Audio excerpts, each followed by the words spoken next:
I've forgotten on occasion. All right, so hello, this is Krista with alifeinprogress.ca. I'm back with another amazing guest, somebody I'm delighted to meet face-to-face-ish, Jen Louden. I forgot to ask, is it Louden or Louden? You did perfectly, it's Louden. And it goes with my loud voice and my loud personality. We can use some energy here, that we're good. Okay, so Jen, I will read her official bio in just a moment, but I want to say that her newest book, Why Bother, is, I read it in the spring or summer, I think the summer, and I really took my time through it. It was a book that I didn't expect it. I'm not going to lie, I didn't expect it. And it just spoke to where I'm at in this season of life. And it was like every paragraph, there was something I was underlining or putting a heart beside. And then I was like pausing to consider. And so that's why I reached out to you, because it is genuinely my most marked up book of 2020 so far. And I've recommended it to many. And yeah, I think, you know, I'm in midlife and I'm walking through a hard season of life. So I don't know for sure if it's, you know, specifically speaking these days to women in the messy middle of life or not, but I would recommend it. So why bother?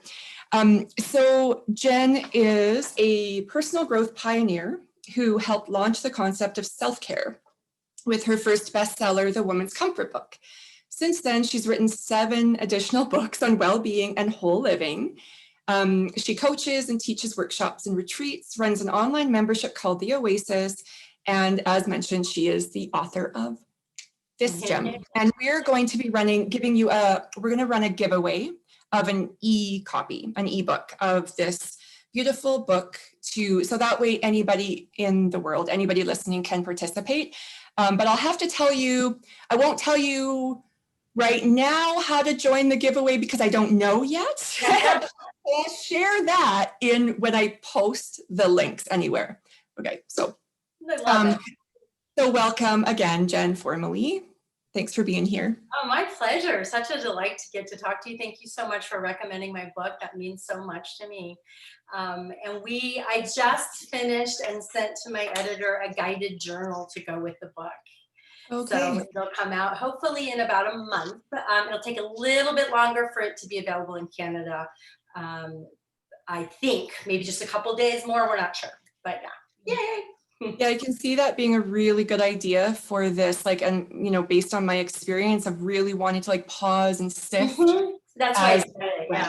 Yeah. It does. I think I've been hearing from a lot of readers and students like, yeah, I love it. And how do I make it happen? Right? How do I actually like get it going in my life? So we'll see. I had a lot of fun writing it. We'll see what my editor thinks of it. Nice. Okay, this is like a totally off the cuff question, but is your streak like natural? Did that? Yeah. Okay, that's unfair. That's just unfair. Now, I will say when it came in, probably, I don't know how many years ago, the rest of my hair wasn't very gray. I didn't get it colored very often. And then I was due to have my hair colored, like I do it maybe like every 3 or 4 months. And then COVID happened. And so I went like 6 or 8 months without having my hair colored. There's a lot more salt and pepper in the rest of it now, but it's still only one streak. Yeah. Oh, I love it. It's a lot of fun. Thank you. So whenever I meet a new human, I like to kind of get to know, you know, my guests on a bit more of a personal level. And so I have a couple questions for you that will help me and my, you know, the other people watching get a sense of who you are. I'm just going to admit somebody. That admit thing, I tell you, I hate that feature on Zoom that they added. Yeah. It has its benefits in keeping other people, unwanted people out with all their spam, but if they get your link, but yes. All right.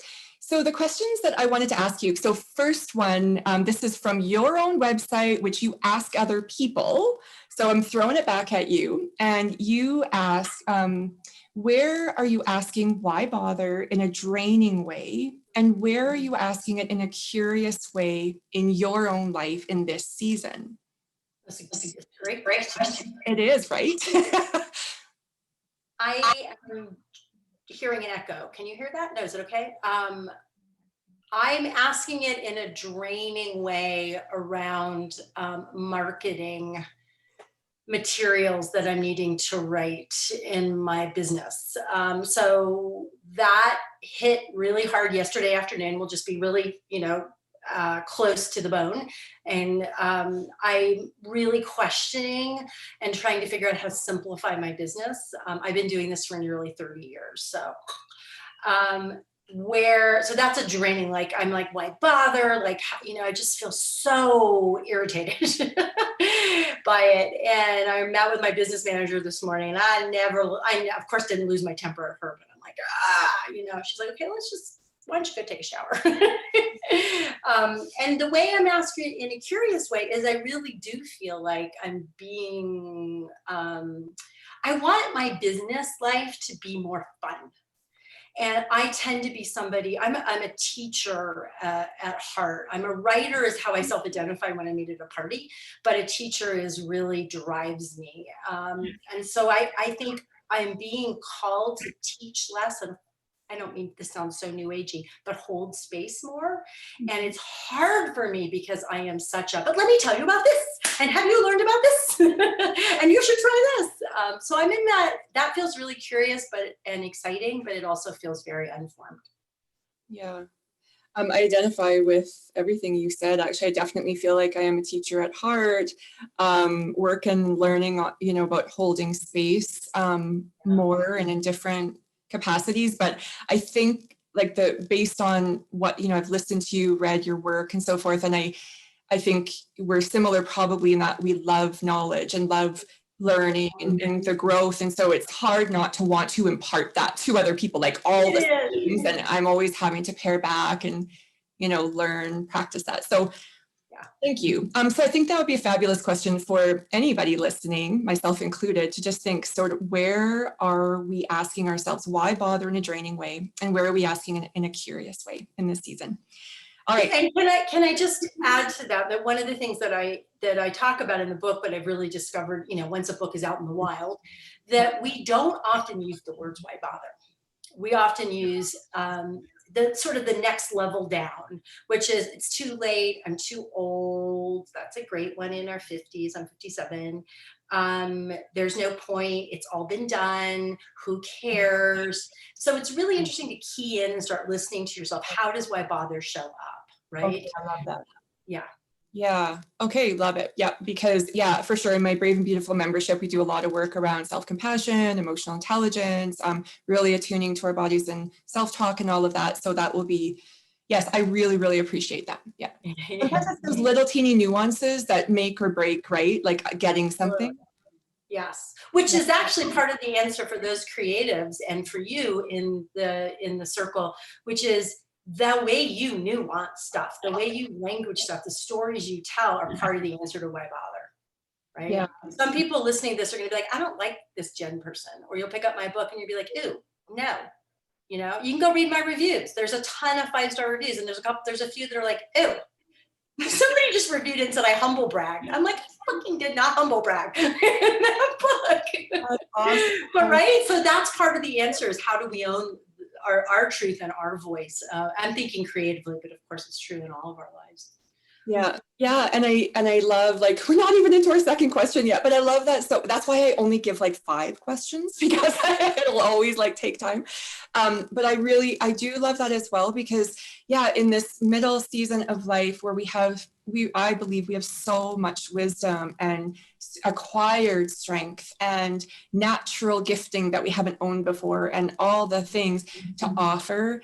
And, that those thoughts that you shared that are so prevalent, like why bother, it's too late, blah, blah, blah, like, or even the age thing. I really hear a lot of us, women in the middle season of life that we're afraid to step out because we're not so youthful. And like, am I allowed to have sort of an aging neck on, and still be showing up? Like, of course, right? Like that's up to us to just, Anyway, so I like that. And all of us who work online, people don't realize always how much like we get these negative, like some of the comments I get, like, it's just like, oh my God.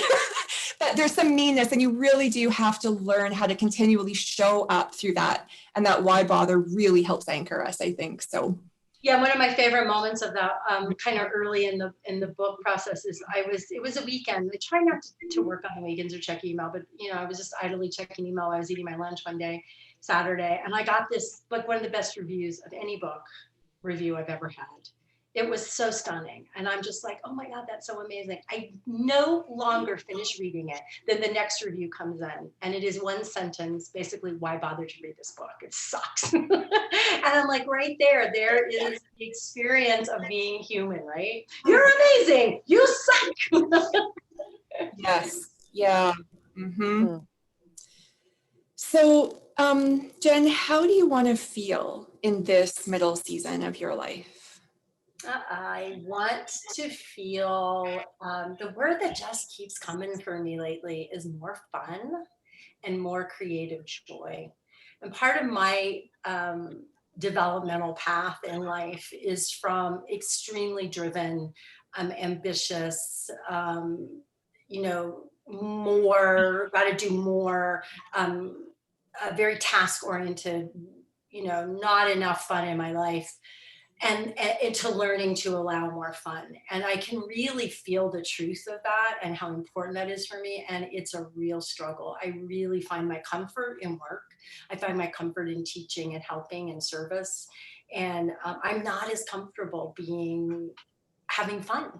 And it's so interesting because who I was as a young woman, if you had known me in high school, you would have been like, you got to be kidding me. I mean, I was like party girl, right? And college too, until I got to my second college, and that was a whole different story.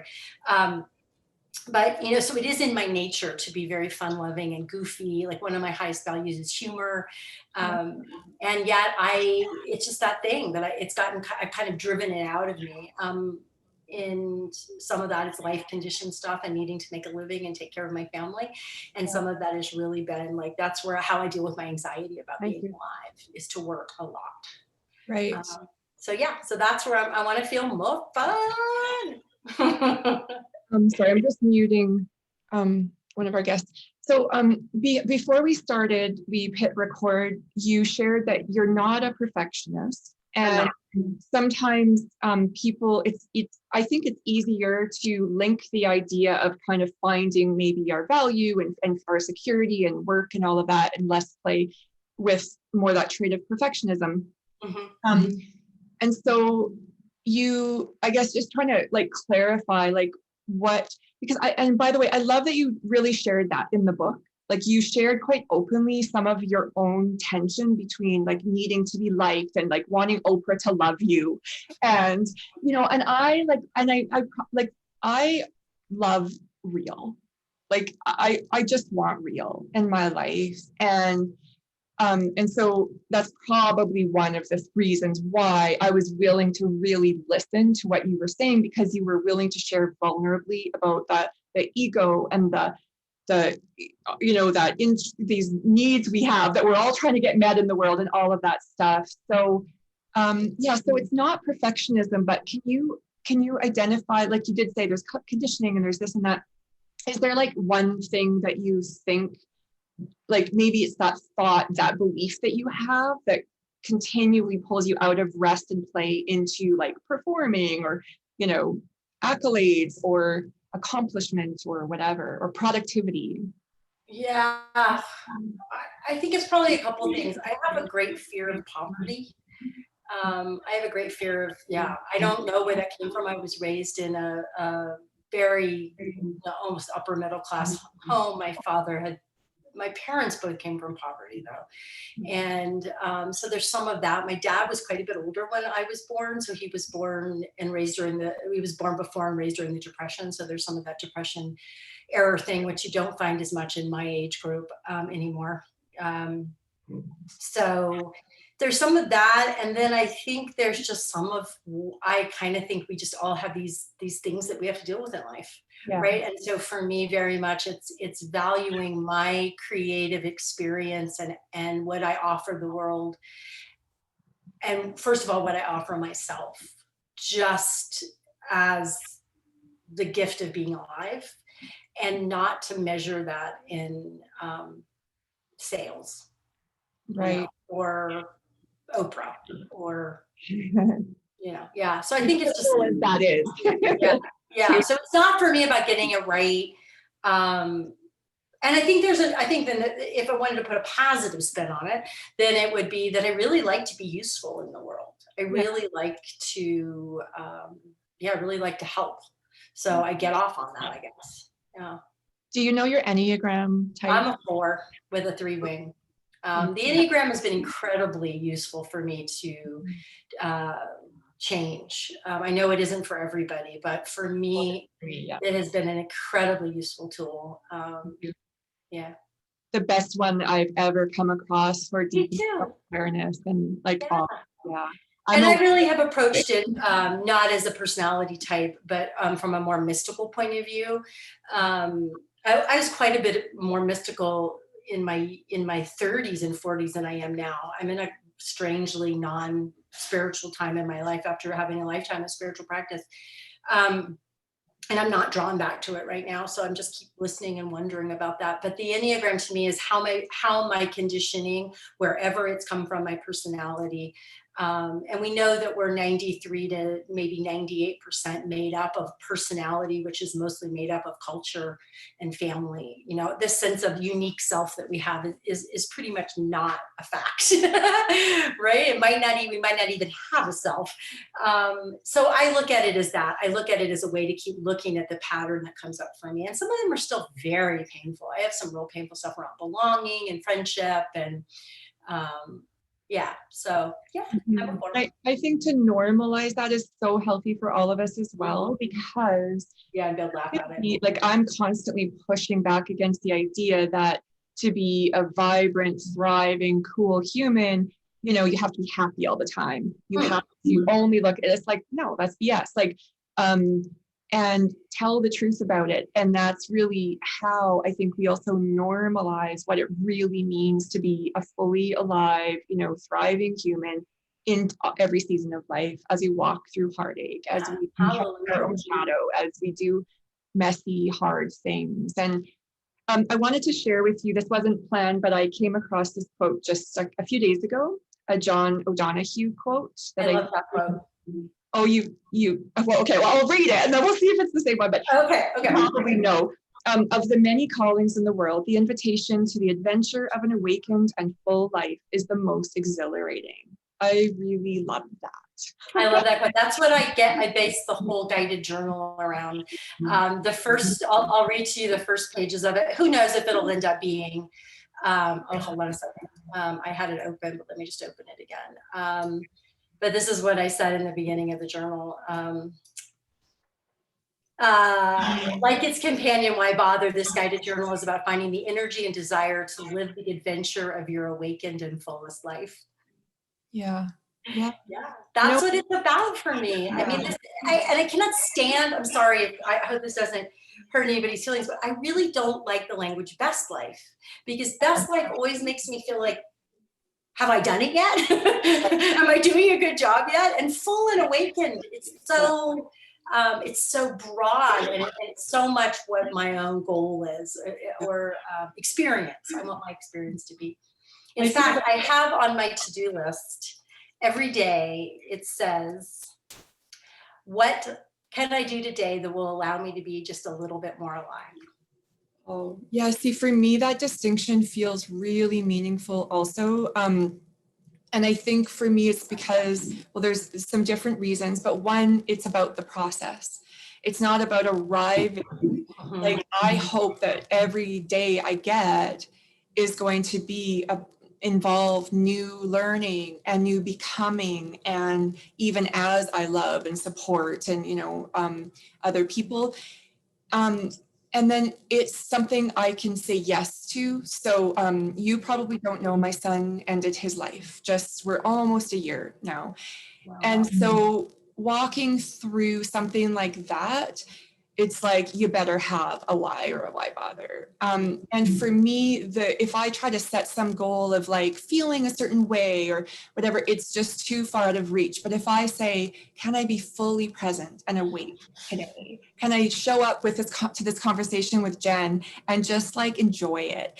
That I can do. I can give a wholehearted yes to that, and it feels honest, you know? It's not some like fake mantra or something that isn't sitting well in my body. So yeah, I love that. Yeah, the whole idea of how do I want to feel always, it's suspicious to me. It feels like it's a, I mean, it feels like I love the question like that you asked me at the beginning, like, yeah, I want more fun in my life. So I want to be aware of that as an intention. Yeah. And a question, but I don't want to be like, I'm going to feel fun today. Today's going to be more fun. I don't know. Does that make sense? It just feels like it's so. Like I do. I think when I allow for it all, and also kind of those intentions, those words, like, how do I want to feel? I want to feel brave. I want to feel whole. I want to feel rooted. Those do anchor me. They remind me that in this one moment, if I'm struggling, I can choose something that moves me closer to that. I like that.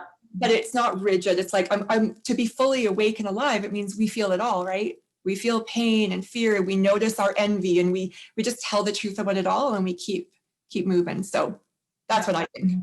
Yeah. So one section of your book is called "I Don't Want to Let Go of Who I Am."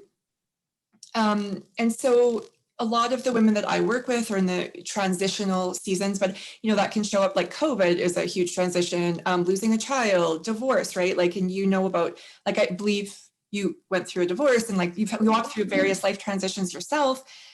And so life never stays the same. And I've learned that to live rooted and resilient, I must loosen my grip over and over on what was and lean fully and willing into the season I'm in, which is that saying yes. Like, I just feel like every morning I have the choice to say yes to life. And that doesn't mean I'm suicidal. It means I don't want to just somehow like sleepwalk. I want to really be awake. And so, but this is hard work. So you write, it can feel like dying. In a way, you are dying, and that's painful. To find what's next, you must allow your old self to die and write a new story of what matters to you now. So that feels like a beautiful idea, but also super hard. And so would you share a little bit more about how, like, what does this mean? Or what might this look or sound or feel like to, you know, to you? You can use a personal example or people you work with, or. Yeah, I'm happy to do that as best I can. I'd like to go back. Can I just ask you your son's name? Jairus. Jairus. Jairus. Thank you. Just kind of thinking about that and yeah. So making a new story. You know, I had an insight into exactly that this morning. I was doing some journaling about what is next for me and this feeling of being called to maybe change my business, or I don't know. I can't even be more specific about that, but it's about my business life. My personal life and my marriage is great. And the only thing that's not great about my personal life is that my kids live far away. And I just got this flash, and I don't even think I captured it in my journal. But there's ways that I hold what I do when I do something, whatever it is, this conversation, creating the journal, you know, whatever I'm in the middle of creating. There's this anxious part of me that is often like, are you going to do a good enough job? This is, you know, there's this, I guess we could call it in a parlance that I really love, a little bit of the fixed mindset, right? You're not going to be up for this. You're not going to be able to do this. People are going to find out. You're going to fuck it up. Excuse me. And I just got a hit this morning how possible it is to keep letting that go. Like how much I've excavated that, but that it's still here, right? And how much I can keep leaning into that growth mindset, which is, this is so cool. We get to learn, we get to grow. And it was one of those moments, I know you all have them, where you get this really like, yes! And then it's like, oh, where did that go? Right? I know that's really important, but can I hang on to that? So that to me is an example of letting go of the old story, letting go of a feeling of dying. More specifically, it would have been, in the really long Why Bother period that this book finally came out of. It was really a sense that I just kept replaying the mistakes that I'd made. How I handled my father's death, how I handled my divorce, how I handled some difficulties in my daughter's high school years. And really believing that because those things had not gone the way they should, that I couldn't move on. And I'd already fallen in love with my now husband. We were already living together, and I was constantly one foot out the door. Mm-hmm. To the point where when our next door neighbors put their house for sale, I was like, okay, great, he can buy that house and live next door. I won't, mm-hmm. There was, so I think. He's chuckling, I can see. I mean, I was really serious. He was like, you're crazy. And so I think there's a way that we hold on to the past in a really dramatic way, and that we don't deserve a future. So we are saying to our present and future self, you get nothing because you didn't do it right in the past. And so that, I think, is the most stark example for me. It's more subtle now, but it's more the sense of, am I willing to keep seeing that? And for me, a lot of it right now is around mindset and how, like I was just falling into my mindset around how I had to promote the journal.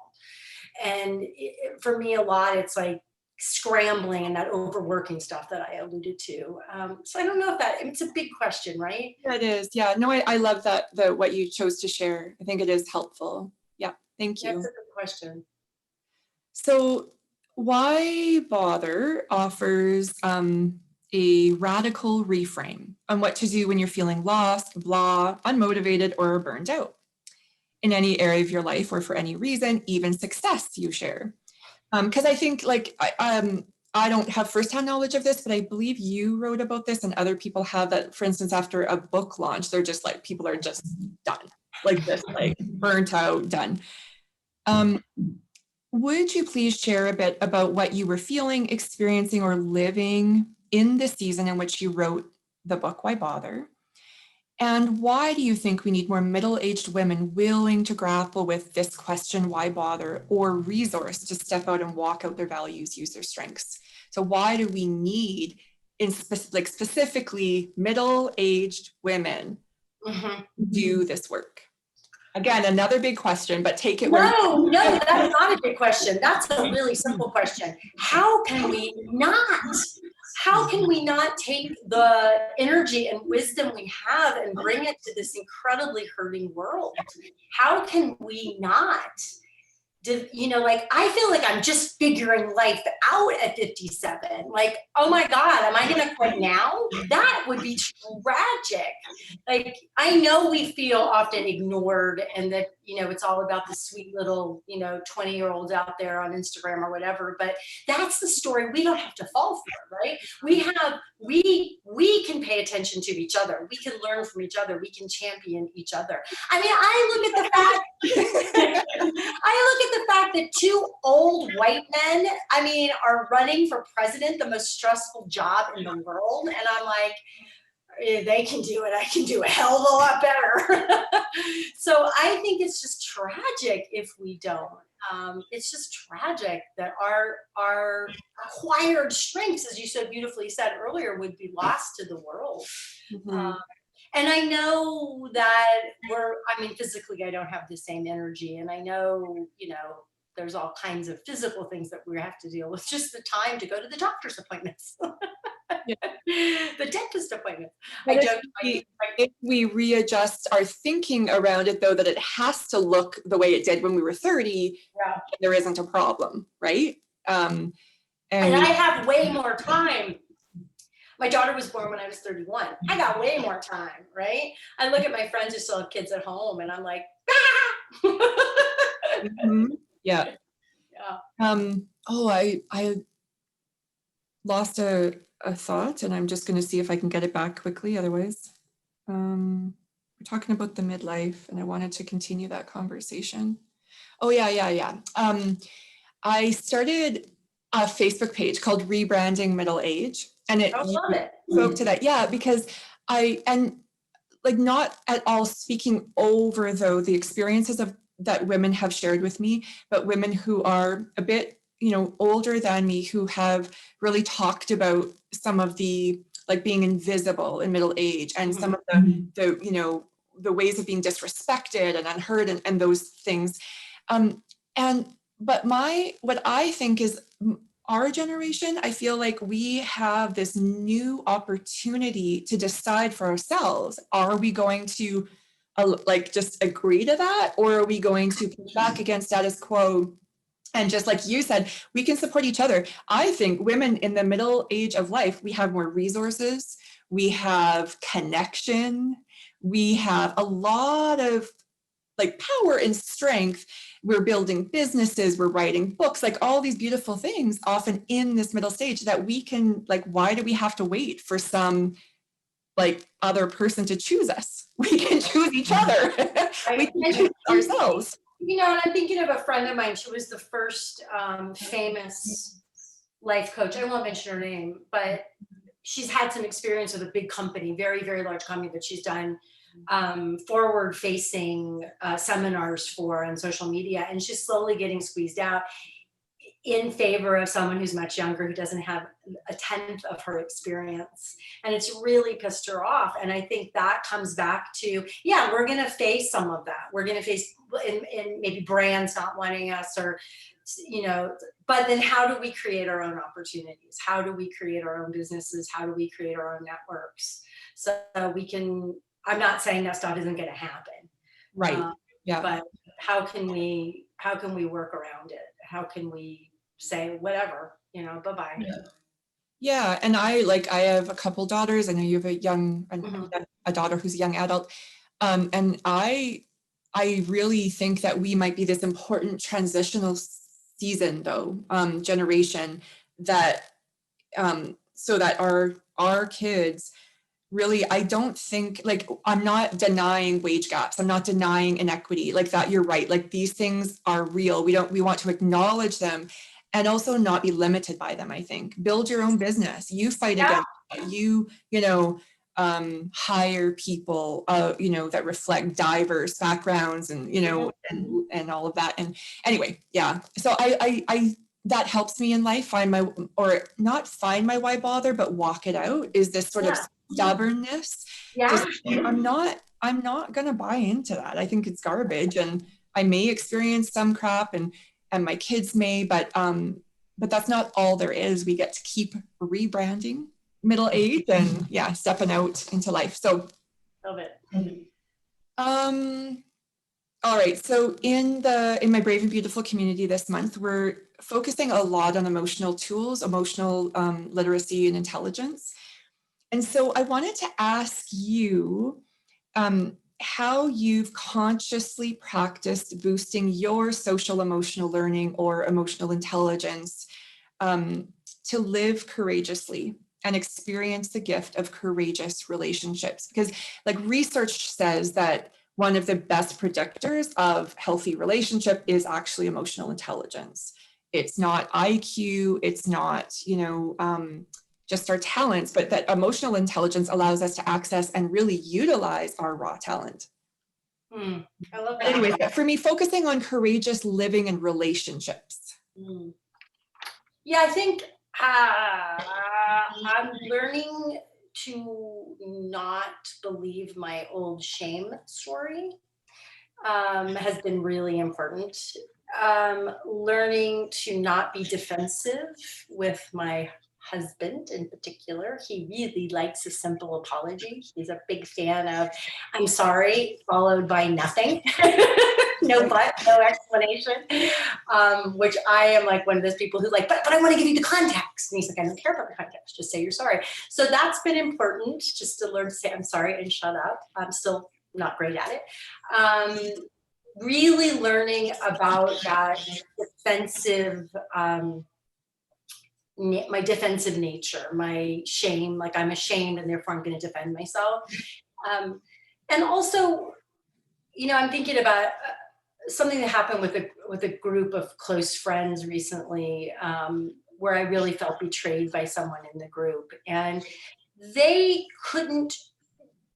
They had a very flip-floppy reaction. Like they never really said, "I'm sorry." They would sort of say, yes, I see why this is wrong, but I don't really understand this. And it was really hard for me to claim my own experience that this was absolutely not okay with me and that I didn't want to continue the friendship because of it, more because of how it was handled after the fact. But at the same time to go, how could I learn from this? And it was interesting because for my husband, he was like, no, this is batshit crazy. They should have never done this and you have nothing to learn from it. And I refused that as well.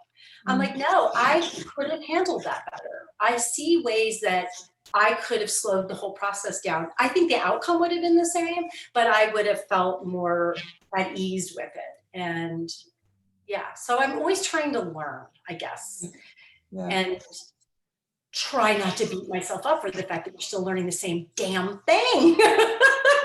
I think it's a little different, but really, once again, you did X, Y, or Z, right?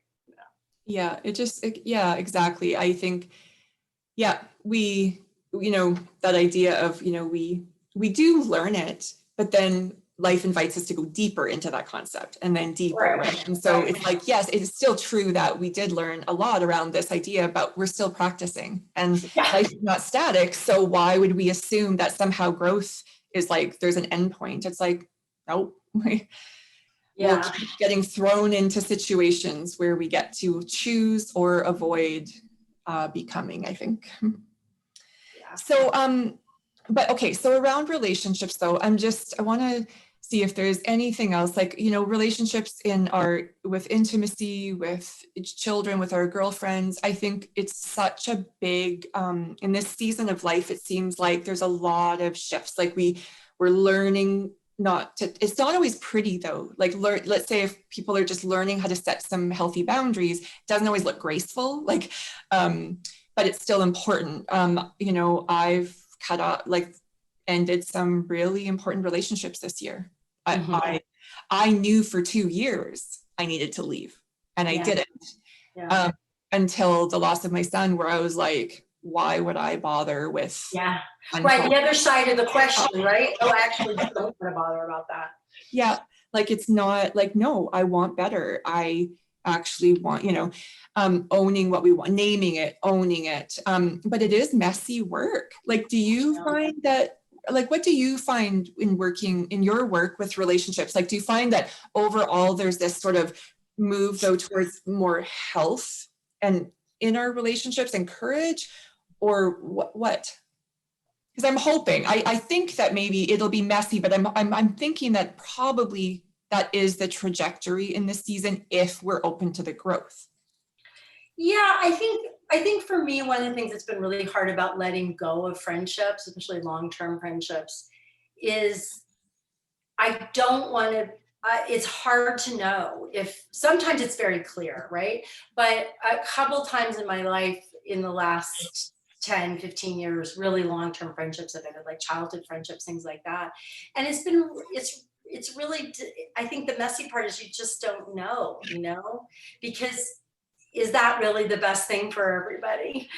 Is there, how much do I put into salvaging something? How much do I put into connection, and history matters? And that was one of the things that was so painful about my divorce is, my first husband and I met in college, and, we had a child together. So to know that history is done, that's so painful. It took me so many years to let go of. And so that, I think that is always the question and where the messiness lies. And that's part of why self-trust is such a big part of my work, is how do we trust ourselves? It's not about getting it right. It's about, I'm doing the best I can. I'm slowing things down. I'm in relationship with myself. In this case, maybe I'm in relationship with the other person. I'm trying to look at those places that I'm really defensive and, triggered, and slow things down. But we still mess it up. Mhm. So it's just really, yeah. I mean, I look back at those particular relationship examples, and some of the ways, definitely the divorce went down, and I went, God, I wish I could go back and redo that. But we can't because we're doing the best we can at the time. Yeah, yeah. Yeah, and I agree. And that's one, I always want to be good and kind and compassionate and Right. not hurt others. And that's why sometimes I've stayed long after I should have, where my boundaries Too. weren't being respected, or, um, but staying in self-compassion is very helpful, right? To even know, I could have spoken up earlier, or maybe I could have done that differently, and realizing, Excuse me. I really was working hard at it, like I was, and also that other person, was doing the best they knew with their skills and their wisdom and their self-knowledge. And Yeah, I think one of the things that's really hard for me about these situations is there's no standard, right? There's not, like, we can open my book and we can say, are there typos or not? We can agree on that in the English language. right. We can't agree on that in a relationship. Who made a mistake? What was right? What was wrong? Everyone has such a different experience of it. Mhm. So I think that's one of the things that's really hard for me personally, because I want that, like, yes, I was right, or yes, I was wrong. And it Yeah. doesn't exist most of the time. Yeah. Mm-hmm. Yes. So again, in Why Bother, you write, fear drives us all to do things that directly compete with what we truly desire. These fears are linked to what Robert Keegan and Lisa Laskow Leahy call your big assumptions, beliefs that support your emotional immune system, protect your self-image, and make you feel safe, even as they take you away from what you want. That was wordy. I want to repeat it. I want people to hear it. And so I am, so big assumptions are beliefs that support our emotional immune system, protect our self-image, and make us feel safe, even as they take us away from what we want. Mhm. So this felt like this felt powerful to me. And I would love for you to chat a little bit about what it means, like emotional immune system, kind of what is that? And then tell us more about the importance of this and idea and an example or two of what it might sound, look, feel like in somebody's life. So the emotional immune system is part of us. It's always going to be part of us. We're not going to get rid of it. It's just like our physical immune system. But our emotional immune system's role is to keep us defended, just like our physical immune system. But because of how we evolved, we have these really crazy ideas about what's going to hurt us. And they have a lot to do with humiliation, failure, disappointing others, not living up to standards. And so when that almost always below our conscious awareness, because our conscious awareness is pretty darn small, when we're doing something that pushes us past where our emotional immune system says, you'll be defended, you're cool, we're all cool here, then we often go to a competing commitment. And a competing commitment is often the exact opposite or to the left or the right of what we say we want. Right. So we might say, I work with a lot of writers. I really want to write a book. And suddenly we have put in for a big promotion or a new job that is going to eat up all the extra time we would have. Or we suddenly find ourselves visiting all of our neighbors and taking care of our elderly friends more and signing up for more volunteer stuff. And we think it's because we're self-sabotaging ourselves. And what I would really, really, really invite you to reframe it as is, oh, hey, look, my emotional immune system thinks that this isn't safe, that I'm going to go outside and something bad is going to happen. And then there's a couple exercises in the book, and they're a little hard to do on your own.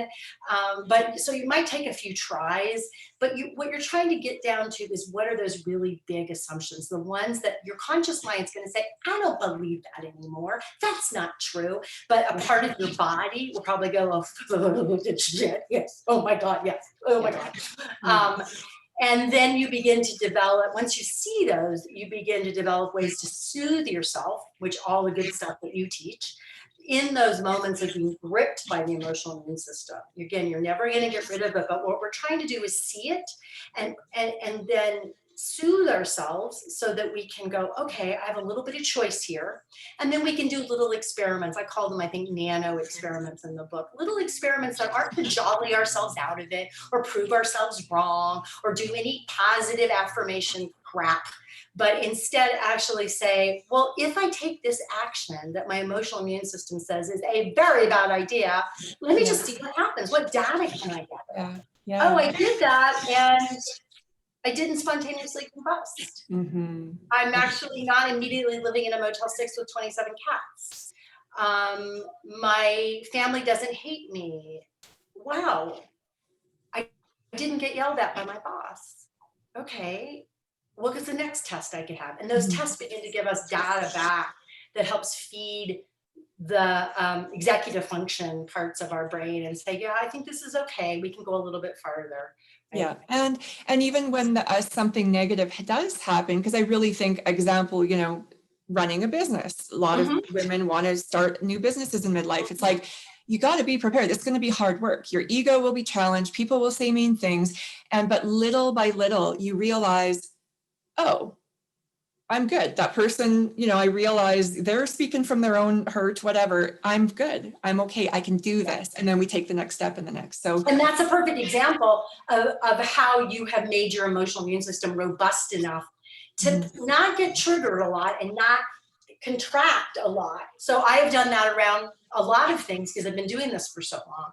But then there'll be things that I still will get triggered around, right? And if we're tired, we have a pandemic going on, we have a crazy political situation in the US, all of those things, our own health, menopause, they will weaken our ability to not get triggered, if you will. And so we also have to keep an eye on that and not take it personally and realize that there's going to be seasons of our lives. I love you use the term seasons.